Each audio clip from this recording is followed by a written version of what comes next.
Going live. Welcome to Podaholics. My name's James Pikeway. Colin Thomas from We Will Fix It and Essential Maintenance Dubai in the house, which means we are talking everything DIY for the next, 45 minutes, an hour. And of course, we've got 10 minutes with Colin, so the world will stand still for that. This is the We Will Fix It show on Podaholics. The world will stand still. That's the best part. My wife won't. My kids won't. They'll have their fingers in the ear going, "Oh, shut up, Daddy. You don't know anything anyway." And that's my 5-year-old. Unbelievable. Anyway, more important than me in the house, James, we've got Pink Floyd in the house, the best band ever. There we go. And Love it. If you look on the back, I've got a poster from a Led Zepp concert up there. So, yeah, we're not bad. I can't compete with that, James. I've got an essential maintenance fan, you know? And he gave me warning about backgrounds and all that. It was all in the meeting notes. And, of course, I saw it 5 minutes ago and suddenly went, oh, not again. What have I done? But, you know, I do it every week that way. So, you know, we shouldn't be too surprised. Yeah, no, it always works. Isn't it? What's going on new with you guys? Any updates in the Springs? All well? I don't even know what to say to you on this, James. It's so difficult at the moment to operate a business, and it's not like, you know, we've been, as I think I've said before, we've been ridiculously lucky over the whole COVID and coronavirus situation, but we've just got lots of different bits going on internally, lots of new starters, which is great. Kevin left overnight tonight, our amazing operations manager, who came back to kind of get us out of trouble as the heat hit. So he was locked down. It turned out it was 11 weeks, and originally we promised him 6. So, but bless him, he was fine. He was fine about it. So we've got that. A little bit of fun and games in Alcuz at the moment. We're just trying to work out daily whether or not we can get to our office. And things like remote briefing that we're starting doing now. Normally, we're so used to doing, you've seen actually first thing in the morning here, it's carnage in a very good way. And we've been, so everybody comes to our office for an initial briefing, and most importantly, it's a two-way discussion for us about each individual job and what additional knowledge we can give to our technicians, so that they have every little bit of information that they can to get that job done successfully in one hit. And now, with the way that COVID's been, we've been socially distancing in the first instance, which meant literally everybody spread everywhere and across the whole building, and coordination to make sure that they're not coming into contact with each other, even though there's a lot of people in one place. And then we kind of realized that one way or the other, we were going to need to go to remote briefing, which we've talked about for years, but comes with lots of pros and cons, like trying to have that discussion in a level of detail on the phone with somebody instead of being able to draw your diagrams and that kind of thing proves difficult. Now, I want to jump in here for a second, because you must find the same thing as you're doing that briefing, and as you could usually do the diagram, you could also, your team is also looking face to face at each other, and when the technician is going, huh?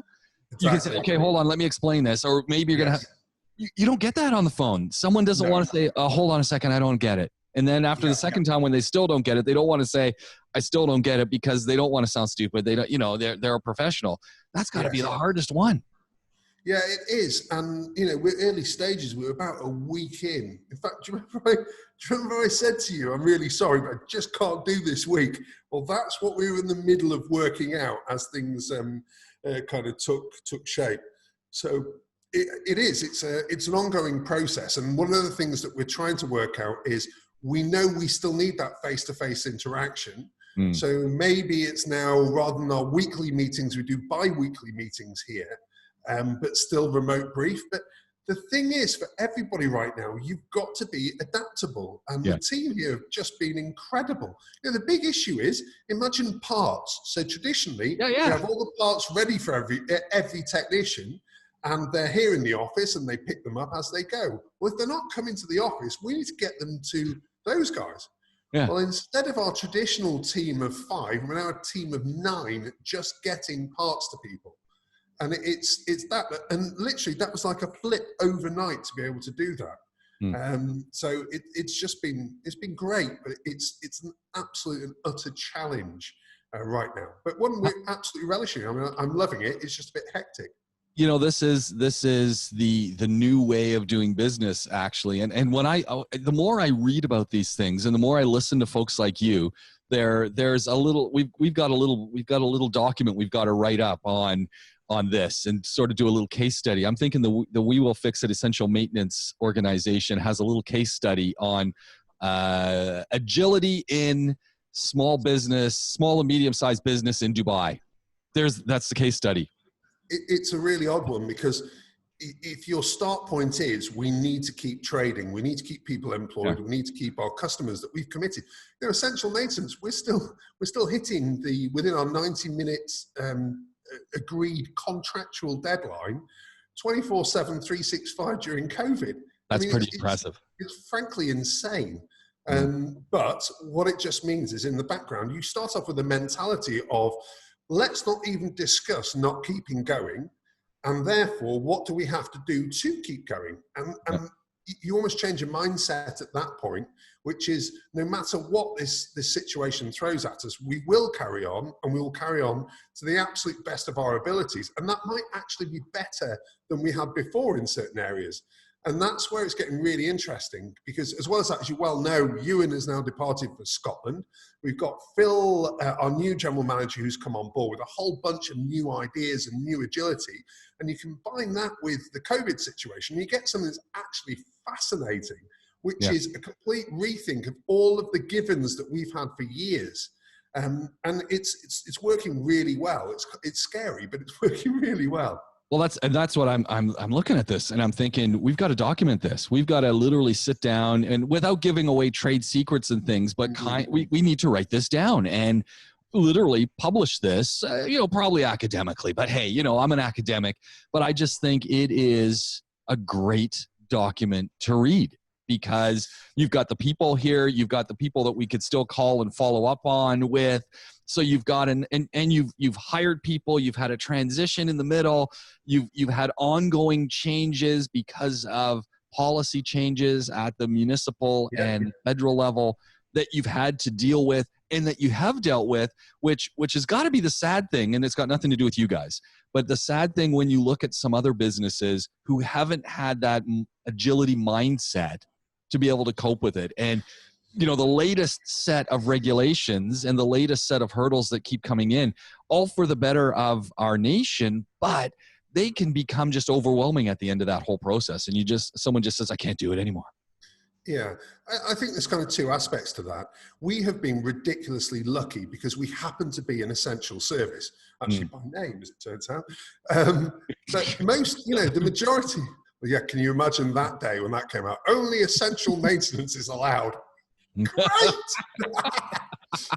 But, we're really lucky. The sector that we decided, and it was a pure fluke that we decided to go into back in 2008, turns out to be an essential service. So we get to keep going where so many don't even have the option to adapt. They're just, you are closed down. We've got so many friends in events, in recruitment, in those kind of areas who are just decimated.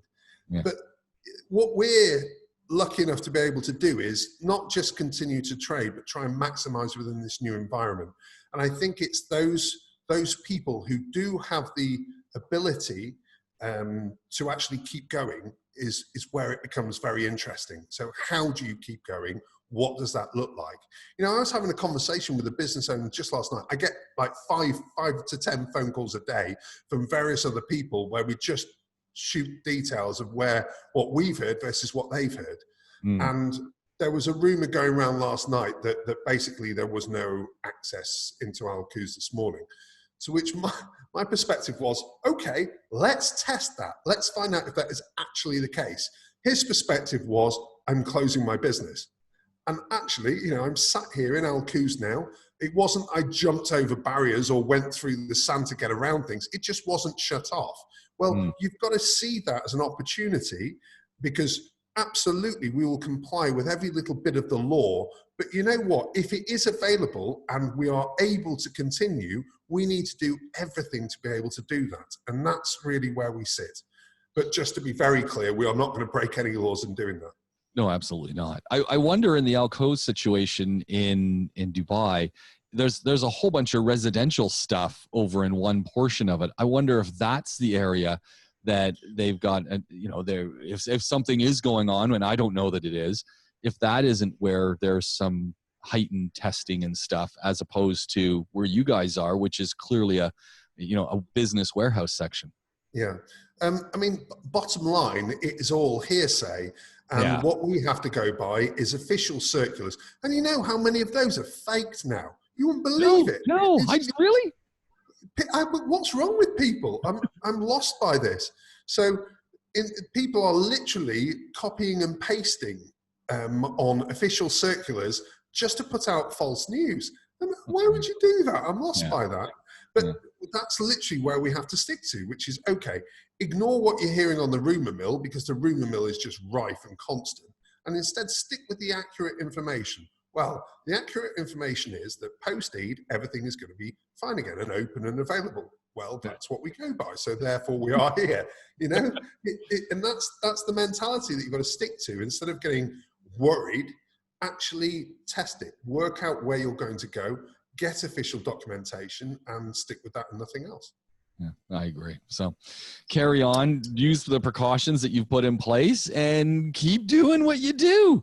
Yeah, absolutely. Just do whatever you can and think around that whole subject of what is actually possible. What can I do differently to what I've always done that will allow me to keep going? And that's really is, I mean, it gives you a headache. The number of things that we've had to rethink in the past week or so has just been insane. But it's a fascinating exercise, and I've really enjoyed it. But I go home every night, and Natalie asks me, so how's your day been? And the problem is, because she's had the kids all day, I can't just go, because her day's been worse, and I get that. But I just don't. At the moment, I'm just not putting any detail into what we've just been through for the day. But we're still going. And that's what counts. I titled this show "Colin Waterworld" because I thought, you know what, we're gonna.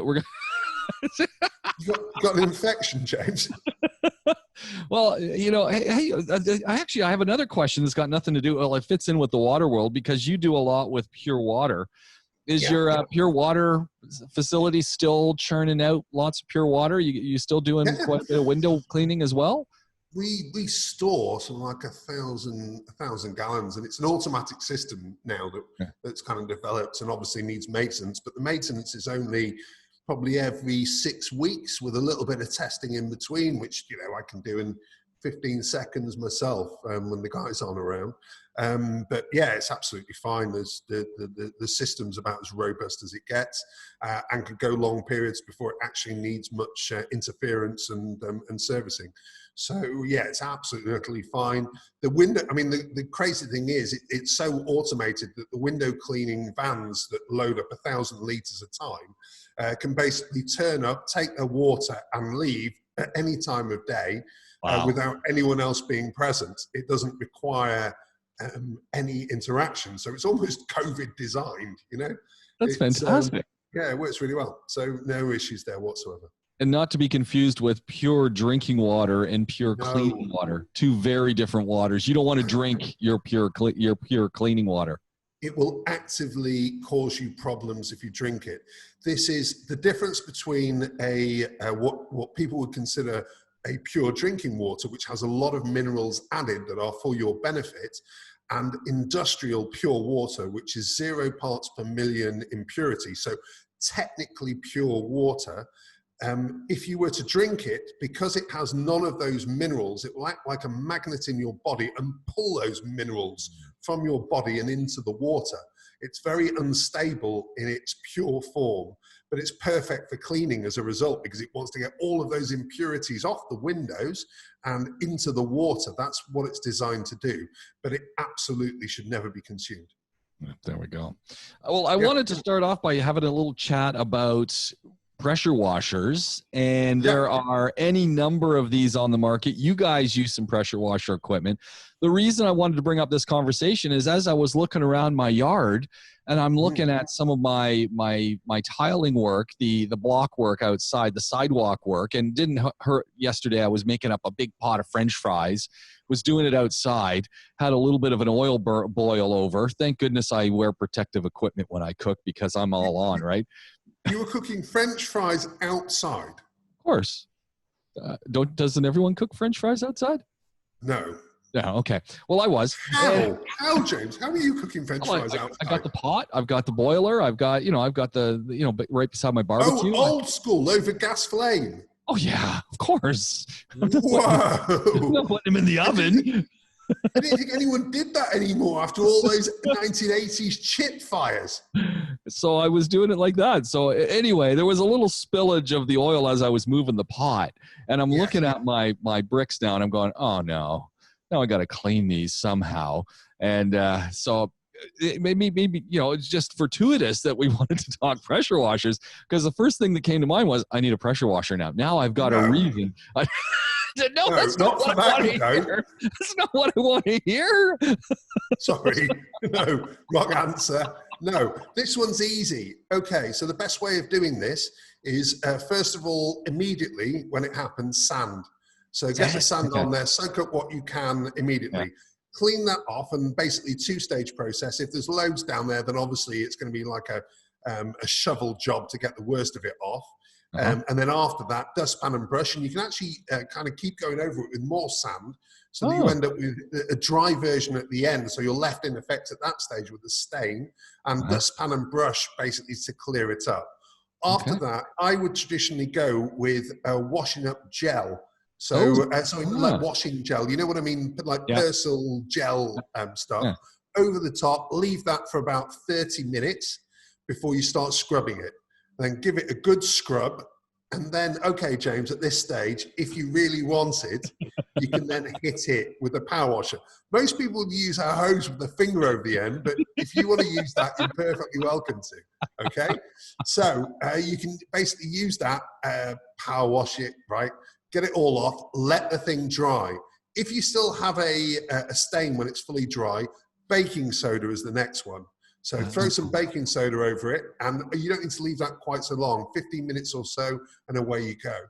If you've still got issues, you just repeat that same process. So ignore the sand, but just put the gel back over it, give it time for it to soak in, and it will lift without a doubt. Also, they naturally improve over time anyway. So you might just need to give it a little bit of time to work out, but that's how you do that one. A lot of folks haven't been using their cars so much, and we're slowly getting into a situation where, especially people who have multiple cars, and I don't know if you must see it where you live, I see it where I live, there are people who have not moved their vehicles. Yes, it is the case. So all the seals, all the oil seals are drying out. And I'm sure Glenn must have been over this, hasn't he?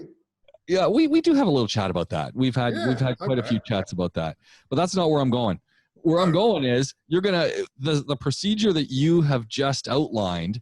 There's going to be a lot of folks who've had some seals drying out. They've had some rings drying out. They've had some, they've got a little oil leak. They've got a little tranny leak. They've got a little brake line leak now.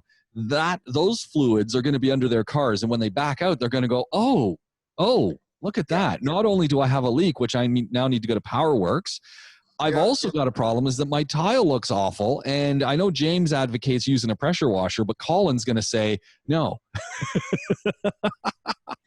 You can use it as that final stage, but if you imagine what you actually want to do is lift.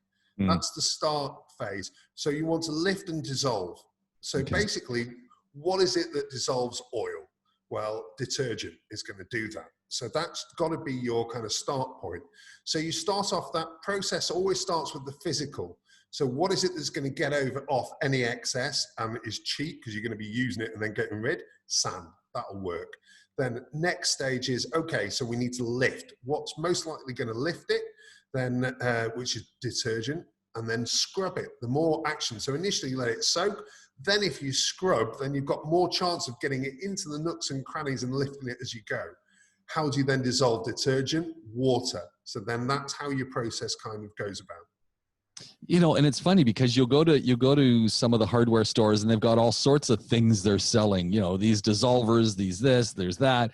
The paint guys have stuff.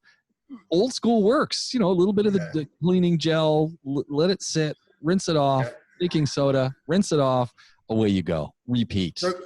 Don't use the baking soda until the floor is totally dry. Otherwise, the film in between the two, or the liquid in between the two, doesn't work particularly well. You can actually, with the baking soda, you can use that actually as a paste, which works equally well. If it's worse, then that tends to be quite a good way of working with it. And again, water will actually help that lifting process too. So you can do it that way.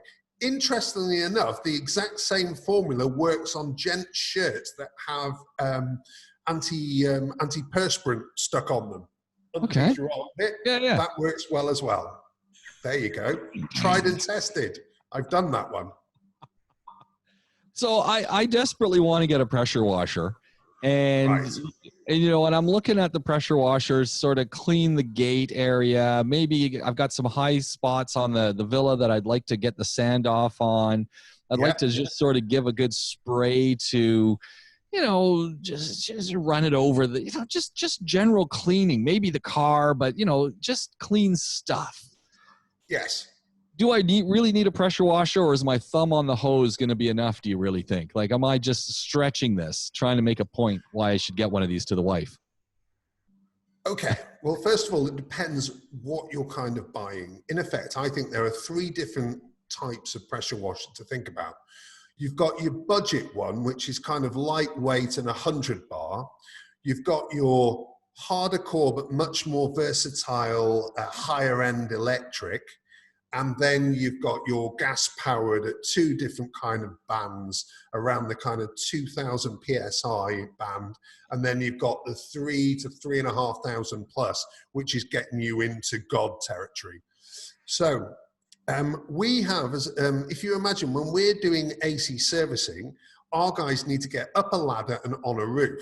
So our priority, and actually once they get there, when they're spraying down the condenser coils, we've actually mentioned before that what they don't want is too high pressure, but they also don't want, because too high pressure basically will blow all of the veins on the condenser coil to smithereens, meaning it won't cool effectively anymore, or sorry, won't dissipate heat effectively anymore.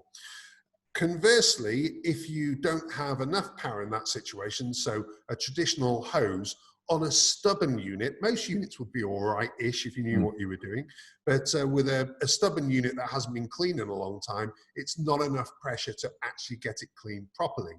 So we actually go for the low-end one. So currently we're using, because we need something light, and you can't get light high-end, and I'll explain that in a second. And those are just kind of like a school bag kind of box, right? Yes, they're not very deep. Yeah. Now, we've tried all of them. Pretty much everything that is available locally on the market. Currently, we are using a Michelin MPX 100. The 120 is a good model as well. But those come in so cheap, we literally buy those at about 170 dirhams a pop. Wow.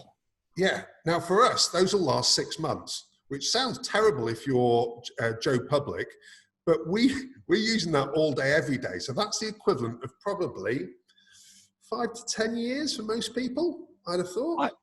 So you're in an industry, me, Joe Public. Can I buy one for, are they coming in for the Joe Public at around 170, 200 dirhams? Yeah, tight margin product. So yes, you can find them for that on Amazon, which is quite often the place where we will purchase from. Really? You guys are purchasing from Amazon as well? Well, yeah, because sometimes they work out cheaper than trade, believe it or not. Wow. Because they're a volume outfit. So therefore we keep an eye on everybody. And if we're getting them for that, then it works quite well. Now, actually, give me 1 second. Let's just do this live. Let me find out what the current price is for those. There we go. Because I've got my pricing correct. I love the idea that you've got this lightweight product, because as I'm thinking of my own yard and using it for a variety of things, portability is key. Something that I can throw into the car, or something that I can walk around the premises with. easy enough to transport, easy enough to just plug in, easy enough to hook up some water to.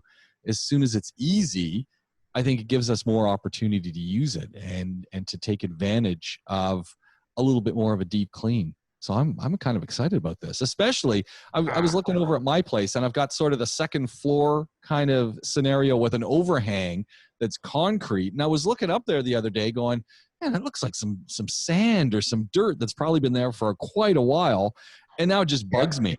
Now it just bugs me. And I'm thinking I need something that I can't, and I've tried with the thumb. It's not really reaching up there, although I haven't got up on a ladder with the hose with the thumb. So maybe that's another option. But little pressure washer. Okay, I have sold you a kipper by British definitions. Yes, we might buy at 170, but it turns out it's quite a high margin item. Currently available at 289 on Amazon. But again, sorry for that. But again, they do promos on those because I bought them for that kind of money on Amazon before. But right now, definitely not. Yeah, because everyone wants them. I wonder if they do real time and they hear us talking about this. I don't know how. They said, it's on the We Will Fix It show. Jack that price up. Yeah. Now, interestingly enough, so the main issues with these are the amount of pressure. You're talking 100 bar, which is the lowest end of pressure washers are around that kind of level, 100, 120 bar. And that's pretty safe to use on most surfaces, right? I'm not going to peel off paint and things. Oh, you could. If you were right up against something, then yes, you could, without a doubt. Now, the next level, which is the higher end, the best by far for me is Karcher. And currently, I've got at home a Karcher K7 Pro that I absolutely adore. Great bit of kit. That's pushing out 160 bar, which is like 2,300 PSI. And I use that in lots of different ways. So that's really versatile. It is extremely heavy. So it's on wheels, it's on 2 wheels. But the main difference is actually the pump itself. On the low end ones, you're dealing with a plastic pump and that's it. So over time, it will fail. With the higher end ones, they're brass pumps, not just the impellers, but the housings as well. And they're much heavier. So if you imagine for us, getting that on a roof is going to be a bit of a problem. So that's why we don't tend to use those high-end pumps for AC servicing and that kind of thing. However, for the 7 Series, you'll work very hard to break it, without a doubt. But they are pricey. They are, before I speak out of turn, they are currently on Amazon, K7 range. Yeah, 2,800 currently for the K7 Premium. But again, that's coming currently on a bit of a bundle with a floor cleaner as well, which could be quite useful for you. If you do buy a Karcher, I've got one you can borrow, and I can quite happily drop that off for floor cleaners. I've got both a home version and an industrial version of that. As well. That's quite a jump from the K7, which is 2,000 dirhams, versus the Michelin MX100 or 120. MX100, yeah. 289. Yeah, but they're totally different units. If you imagine, the other thing is volume of water. So if you're washing a car, I think you can use pretty much anything and it will work effectively. If you are looking to get, as you just mentioned, to kind of high up on your walls and kind of roof level, by the time the water gets there, you'll get so little on the wall with the MPX that it's hardly really worthwhile doing. It will basically wet your wall at a height. It won't be pressurized. With one of the K7s, for instance, we have an extension lance that's 5 meters long. And at 5 meters, it is still blowing most of its pressure quite happily at that wall. So it's a whole different piece of kit and you will not break it, and boy have I tried. But for instance, the sandpapering, they've got these brilliant Karcher are great. If you need something versatile, then the higher end Karcher, I'm not a fan of the budget Karchers, I must say. But these are the ones, and I see those budget ones at a lot of our big box stores here in Dubai. As you walk around the aisles, they'll have the small Karchers sitting there. And even one that's tiny. Guys are really good friends of ours. We know the team there really, really well. But I've got to be honest and say it's just not. Their budget ranges are, I much prefer the Michelin on the budget range. And again, Chinese made, comes to a price point, but they work for what we need them for.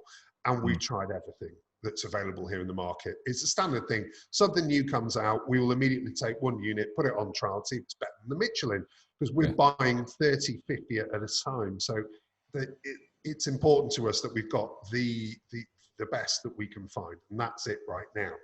Now, the K7 is as high on their range for their home range culture as you can get before you start getting to their professional range, which is brilliant. Absolutely love it. But I am pretty sure that there are very large crossovers between the K7 and their professional range, because you simply can't break it. You cannot break it. I mean, I've spent hours upon hours flat out with their, and the other thing I love about the Karcher high-end is the fact they've got so many add-ons. So if you want something that's versatile, that you can use for lots of different activities, you need different end pieces. So I've got this awesome conical end, which basically has the jet in the end will basically move around extremely quickly in a conical shape, which is so much more effective for sandpapering, you know? The first, if you remember, we had the tree house that we were renovating. I used the K7 with a conical on it to basically do the first stage of sandpapering on that. And it was just breathtaking how well it did. For instance, I could almost go straight after on most of the treatment areas. So where we just needed an exterior grade treatment, it would do enough just with the Karcher alone, let it dry out and then stain it, job done. For the painted areas, yes, of course, we needed quite a lot of sanding in addition, but it really was a very versatile piece of kit for that, you know? Neat. Very neat. So that's pretty much sums it up, doesn't it? You don't need to go the highest end really, but well, no, you don't as a customer, but obviously you can, and we have as well, because obviously we've got gas powered one as well. Oh now man! Now you're talking the nuts. This is where it's really getting great. So you've got two options here, James. If you decided, she said yes, and on that basis, if we're going to do it, we're going to do it properly. Then you go gas powered. Next decision, there are only two that you would consider, which is either to go with a Honda gas-powered engine or alternatively Briggs & Stratton. Okay. Now, the better one is definitely, as you put there, you nailed it, which is the Honda GC range is absolutely unbreakable. I've never found a broken engine, and I've bought some rubbish with Honda engines, and the engine's always fine. It's always something else that's the problem. So the GC range is as good as it gets. However, I've got a Briggs & Stratton because I bought it. It was brand new, but it was on Debizzle, secondhand. And the Briggs here is actually much easier to service. And I really, why is that? Why is that? Because all of the little places in Saturn where I get stuff done are used to doing lawnmowers, and all of the lawnmowers that actually are economic, so at the lower price point, are all Briggs & Stratton. So therefore, they've got all the spare parts and they know what they're doing with them. So if you ever have any problems, it's like 100 dirhams to get it sorted. It's brilliant. Yeah. So that was kind of the background logic. The engine's not as good, but it's fine. So I've got a 7.5 horsepower Briggs & Stratton, which actually doesn't produce a huge amount of pressure. It's only at kind of 2,600 PSI, but I can buy, because it's like a standard fitting, I can go up to like a 4,000 PSI pressure pump on that. And at that point, I can blow my warehouse away. So it would be, at some point, we'll probably need to do that. Now, do you use the gas-powered one that much? Or is it one of those things? No. It's one of those things that I just have to have. However, it's one of the, see, I can't explain this to Natalie. There are certain things where, in all truth, I'm not really going to use it. But the amount of enjoyment I get from owning it is just incredible. So now, if you multiply that when you've got a company and a maintenance company, you suddenly go, ooh, well, actually, maybe we would use that. And luckily, as you know, Dan is quite similar to me in terms that he has the same kind of idea. So we get to buy fun stuff or just things that we're going to use one day. Or this was actually for a concept job where we had a school that was interested in getting all of their padded, the rubberized Yep. surfaces cleaned. Yeah, yeah, yeah. Well, the problem with the rubberized surfaces is most people would use like an industrial, like a hard surface cleaner on it, which has a rotational head that you push. And we've got one of those as well, of course. But the problem is that they're too tough for this kind of rubberized surface. It would just strip it. So we wanted something that kind of downgraded it initially in terms of pressure, but would still spin it effectively. And then, believe it or not, we followed behind it with a wet dry hoover. And it worked brilliantly. Really? Yeah. Oh, it was the best. It went back to the day it was made, or laid rather. It was the best they'd ever seen. But then when we kind of got through the logistics of how we were going to do that for the entire area rather than the test area we'd just done, interestingly enough, it wasn't particularly economic. But that was the reason for the gas-powered unit. But again, I mean, it's wonderful. Every 6 months or so when we need it, one pull starts up fantastic, and then we can clean whatever we need to clean. So yes. You know what? That gives me another topic that we're going to want to cover. Not today, but we're going to the number 2 thing. So everyone wants to have a gas-powered pressure washer because you just want it. Gas-powered anything. You know, there's something about an engine. If you're a guy, I just love engines. If you suggest, would you like to buy this because it's got an engine? Yes, I would. I mean, I've never needed an igloo builder in the desert, but I might just need one now because it's got an engine. I've been walking by a couple of folks' garages close to us here. And when I say garage, this is where they store their cars. And you see it every now and then, and you see some folks have some really nice, clearly they've bought some cars from Saudi in the past, or maybe they've just held on to their first loved car because you see these things collecting a little bit of dust. And in a couple of these places, 2 in particular, when I walk by and you look in and you kind of go, whoa, that's a beautiful looking Lincoln you got sitting back there. I almost want to go and sit in the velour seats because I know they're velour seats. Over in the corner, they got a compressor, a big nasty compressor. And I always look at that and go, I need one of those. I've got one. I know you do. Yeah, I know, but we only use that like once every 2 years. It's ridiculous. So we want to talk compressors, everything compressors, from the little tiny ones that you can put in a backpack to that monster that you've got at the shop. We're going to talk about that in another show. So put that on your list. Pencil it in now. Good idea. I'm writing it down because you know how it is. We forget everything, don't we? It's quite ridiculous. I've got the memory of a goldfish these days. So if we don't write it down, there's no hope. Lost in the ether. As we've been talking about compressors, obviously we're talking water, which leads us in to the part of the show that the world stands still for. 10 minutes with Colin. This is your opportunity to fill us in on the world of water, Colin. The floor is yours.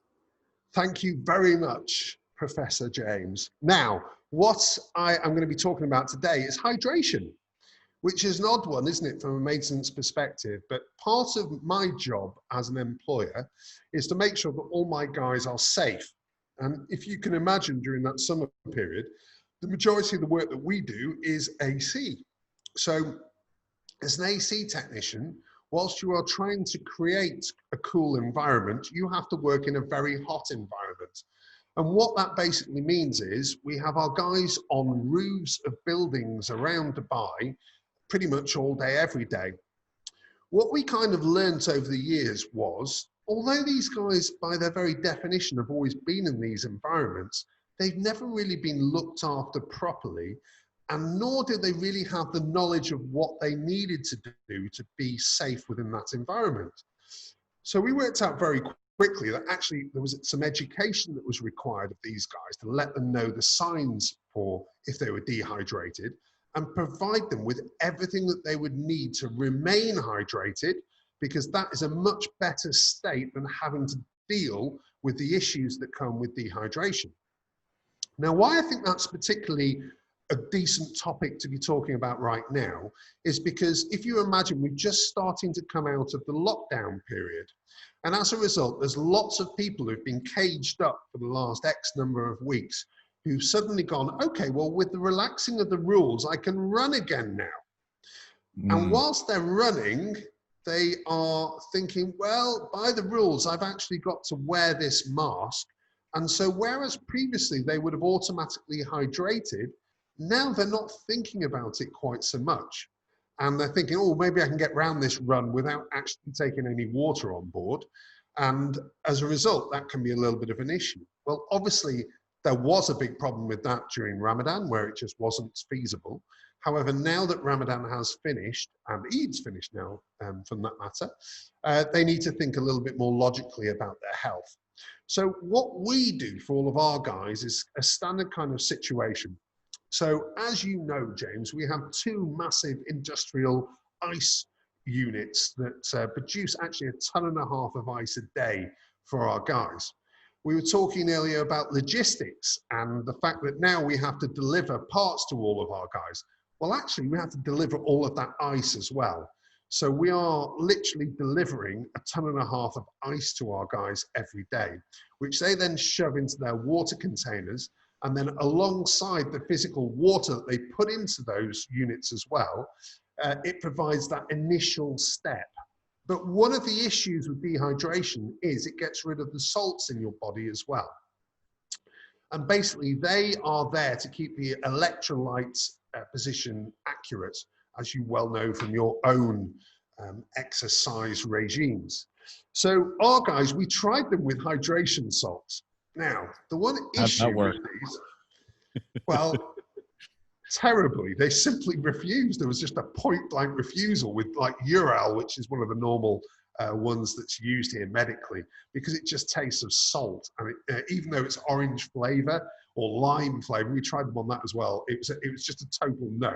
They would prefer to be dehydrated than drink this stuff. So actually, what we now do is buy industrial amounts of Pocari Sweat, which is not your ideal electrolyte, but it is the best tasting of the ones that are out there. So we will literally buy this by the pallet load, and it is allocated to all the guys on a regular basis with the correct amount that has been worked out so that the guys never can have an excuse of being dehydrated in any shape or form. So this is provided for them alongside the ice. We also provide them with copious amounts of water as well. But the other thing that people don't think about so much is shade. So when our guys are on a roof, they're working under the direct sunlight for, a compressor can take 4 hours to do, which is a long, long time. So what we've actually done is provide sunshades for all of our staff so that they're able to set that up so that they are not under the direct sunlight. Now, the next thing that's important and something that people don't naturally think about is if you're getting wound into a particular job, quite often you don't see the symptoms creeping up on you. And those symptoms can basically be things like the basic thirst, but also people can start to get confused. Headaches, muscle cramps are the standard things. Obviously, it changes the color of your weave, although you're not going to see that when you're up on the roof, but those are things to think about as well. But that dizziness and rapid breathing, and apparently it gives you sunken eyes as well, although I don't think that's so easy to be able to spot, is the reason why we insist on our teams working in a team of 2 rather than a team of 1, because it takes another person sometimes to say, you know what, now I can spot that you're getting dehydrated. We need to hydrate now. So all of our guys have been trained to be able to know the signs of dehydration and look after one another under a buddy setup to make sure that we don't get any problems from that perspective. And I'm pleased to say that over the last 4 or 5 years, where, to be honest, we've been much more aware of it than we were probably before, we very rarely have any issues at all from that perspective. And that is 10 Minutes with Colin. 10 Minutes with Colin. That's brilliant. That is absolute. What great advice. Really, truly. Keep drinking those waters. Pocari Sweat, I don't know. I get it. and I get the guys like it and it works. Just that branding name. You're a branding guy. Pocari and the word sweat in a name of a drink. Enormous. Absolutely enormous in Japan, which is where I learnt about it first of all, because it was never a thing in the UK because it's always raining. So by the time I came out here, I knew all about Pocari Sweat, and I really liked the taste of Pocari anyway. So it's been something that for me, probably 15 years or so, that I'll have a Pocari Sweat if I'm feeling dehydrated. But any of the professionals will tell you that it's nowhere near as effective as the medical versions. But you know, you've got to accept that it's no use to anyone unless you can get it down your throat. So on that basis, it's just the best of the scenarios for us. Do you think, just generally speaking, and I know that we were talking offline a little while ago, and you were talking that one day you got home and you had one of those wicked headaches, and then your wife Natalie just turned around at you and said, "Have you been drinking water today?" And you went, "No." Yeah. No. I think I still get caught out by that because I'm naturally kind of pretty heavily focused into what I'm doing at any particular time. And it's where the mask is really stopping me from even thinking about it now, because I'm so used to wearing these masks. It's been, 3-4 months? And I don't even notice that I've got it on most of the time. I'm so focused on what I'm doing, but it is stopping me, put a glass to my face, which is, so I'm not drinking anywhere near as often as I would do unless I'm actively thinking about it now. I think a lot of people get naturally dehydrated, and especially now that we're inside more. So of course it's the warm season, and people in the UK and in Canada, they're going, "Oh, we get outside. It's the warm season here, and oh, I'm staying inside." I think especially because we're inside, we don't realize, hey, I gotta be drinking this stuff, and we kind of lose track of it, and so hydration becomes a big one. Easily done. Yeah. Colin, time is running out. I think we've hit the show. We've hit all the great spots. We've talked about cleaning. We've talked a lot about water. When you think about it, we've talked pure water. We've talked about hydration. We've talked about water pure. We've talked about cleaning windows. We've talked about pressure washing. Man, we hit a lot of nice things. We did not talk about sandpaper. That'll come up again. But, another day for sandpaper, James. It's a bit of a dry topic, isn't it? It can rub you up the wrong way. Bum, bum. Proud of that one. Oh, man. Colin, as always, this has been a lot of fun. This is the We Will Fix It show, the Essential Maintenance show. Colin Thomas coming to us from both of those places. You can find them online. You can find them everywhere. If you're driving around the UAE, Dubai, you're going to see the trucks. You want to get in touch with us, Potaholics with a K at gmail.com, www.potaholics.com. And of course, find us on the socials. I don't know how you're listening to us, but I know you are. So make sure you give us a rating, send us a comment, and we will be back at you really, really soon. This is the We Will Fix It podcast on Potaholics.